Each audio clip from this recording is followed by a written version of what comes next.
Kwanza tumshukuru Mwenyezi Mungu mwingi wa rehema ambaye ametukutanisha leo katika kikao hichi cha mchezo wetu wa Fountain Gate dhidi ya Prison.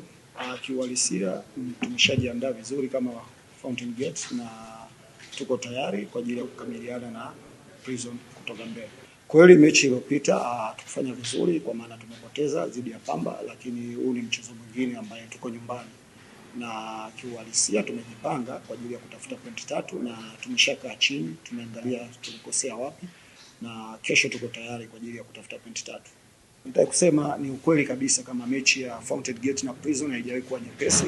Kwa kwanza aina ya kalba ya walimu waliopo pale, nikitaka kuzungumzia bwana Otieno na bwana Tupa, ni walimu ambao tunafahamiana na kama ulivyosema wao wanatumia matumizi yao ni ya nguvu kubwa. Tunaamini tumeshakutana zaidi ya mara moja au mara mbili, lakini mwisho wa siku tunaamini huu ni mchezo ambaye ni mwingine na plani yetu sisi ni nyingine na tunaamini tutafanikiwa kupata pointi 3.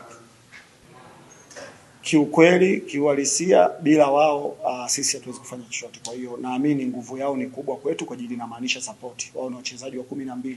Mimi na plani kwenye pitch na wao wanatupa msaada kwenye majukwaa, yanamaanisha wanatushangilia mwanzo mpaka mwisho.